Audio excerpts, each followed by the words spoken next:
बाद आपका स्वागत है। बढ़ते खबर में आगे। संथाल में संजीवनी की तलाश में जुटी बीजेपी को बड़ा झटका लगा। बीजेपी के पूर्व प्रदेश अध्यक्ष ताला मरांडी ने कमल का साथ छोड़ दिया। सवाल ये कि आखिर संथाल में पार्टी के पुराने नेता क्यों पार्टी छोड़ रहे हैं? संथाल में कौन देगा बीजेपी को संजीवनी? कौन करेगा संथाल में बीजेपी का झंडा बुलंद? पार्टी को संथाल में थी खवैये की तलाश। एक एक कर पार्टी छोड़ने वाले तोड़ रहे आस। विधानसभा चुनाव में संथाल में कमल मुरझा गया था। संथाल की 18 सीटों में से सिर्फ जरमुंडी सीट पर कमल खिला। बाकी सीटों पर बीजेपी को हार का सामना करना पड़ा। दूसरी ओर संथाल में एक एक कर बीजेपी के नेता पार्टी छोड़ रहे हैं।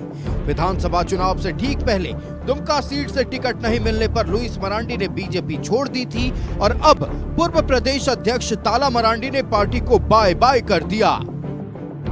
संथाल में क्यों पार्टी छोड़ रहे बीजेपी नेता? क्या पुराने नेताओं की पार्टी में नहीं है कद्र? क्या बीजेपी में नेता नहीं देख पा रहे भविष्य? नेताओं को संभाल कर रखने में पार्टी नाकाम क्यों?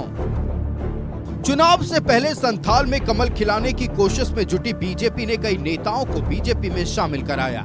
इनमें गुरुजी की बड़ी बहू सीता सोरेन, बोरियो के पूर्व विधायक लोबिन हेम्ब्रम के नाम प्रमुख हैं। वहीं लिट्टीपाड़ा से टिकट कटने से नाराज जेएमएम नेता दिनेश विलियम मरांडी ने भी कमल का दामन थाम लिया था। यही नहीं, सीधो कानू के वंशज मंडल मुर्मू भी बीजेपी में शामिल हो गए थे।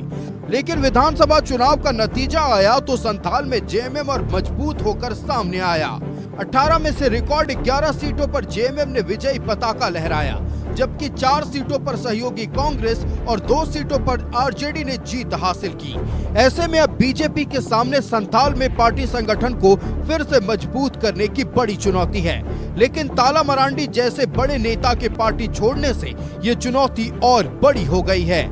Bureau report, news 11 Bharat.